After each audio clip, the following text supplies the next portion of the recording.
që ta sqarojmë edhe t'ja qartësojmë të gjitha grave që përna ndjekin, ku është diferenca në mes ultrazërit, mamografisë dhe MRI-s apo rezonancës magnetike, sepse të trijat kërkohen me raste. Te rastet, për shembull, dallimi, mamografia nuk fillon të bëhet, apo qoftë screeningu, nga që nuk bëhet, te femrat në moshën 40 vjeçar nëse s'ka simptome. Nëse s'ka simptome. Analizat veç e ceka marrët në bazë gjenetikës, bazë të, domethënë, anamneza familjar 10 vjet më herë, ndërsa te femrat që kanë defekt gjenetik edhe 25-30 vjet mundet me fillu të bëhet mamografia. Janë shumë raste të rralla, për arsye se nuk është që bëhet shumë shpesh te na analiza gjenetike, edhe nuk kemi konfirmim pionës pacientëve që e kanë analizën gjenetike, edhe pse si rekomandohet. Mamografia është ekzaminim që bëhet me rrezë X, por që dozat janë jashtëzakonisht ulta. Janë jashtëzakonisht ulta dhe llogaritet që është 0.3 milisievert, që njësit macet të rrezatimit janë milisievert, ndërsa ne si popull gjatë këtë vitit, për një vit marim shumë, 10 fish më shumë, domethënë 3 milisievert i marim 0.3 është një mamografi për 4 eksponime që bëhet, ndërsa është 3 milisievert viti që mbarim ne gjatë qëndrimit në natyrë, jashtë. Edhe përmes telefonit edhe me telefon, me komplet hapësirë në natyrë që jemi, domethënë rrezatim të jashtëm që marim është 3 milisievert, domethënë 10 herë më shumë se sa një mamografi që ekziston. Një rentgen i mushkrive është sa qëndrosh një javë ndeti. Që është në bazë për llogaritjet që janë bë, domethënë kur ki pikun më të lartë të nxehtit, që është sezona verës, është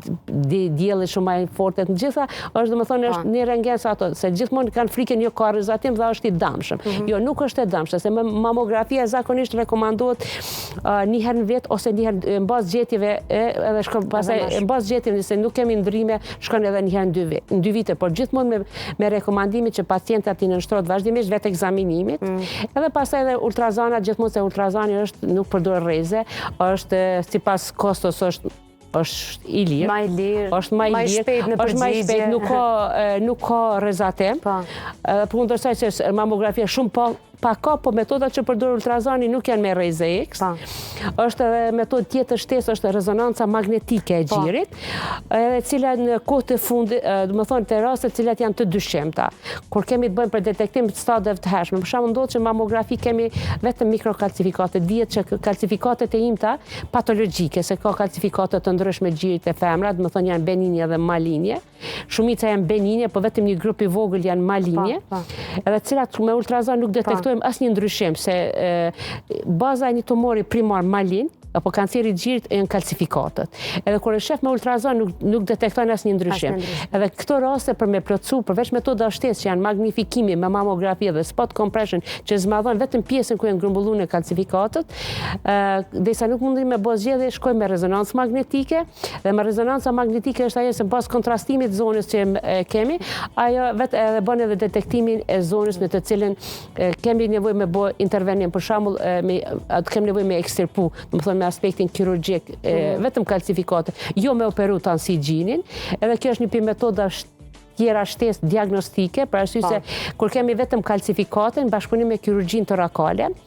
radiologu e vendos telin, domethënë e markon zonën ku duhet mu hek, edhe në bazë teli që ka kirurgu torakal, pastaj vendos se cila pjesë e përcjell vijën e telit, të largohet. Edhe largo vetëm pjesën dhe e shkon në ekstirpota e pjesa për rreth ku janë kalcifikatet, edhe nëse një pacient e diagnostikohet si stadi parë, kjo është suksesi më i madh që mundem me pas. Për arsye se me një stad parë është vetëm si, më thonë, fatkeqësi, domethënë ka shpëtu për një smundje që ka mund të më zhvillu shumë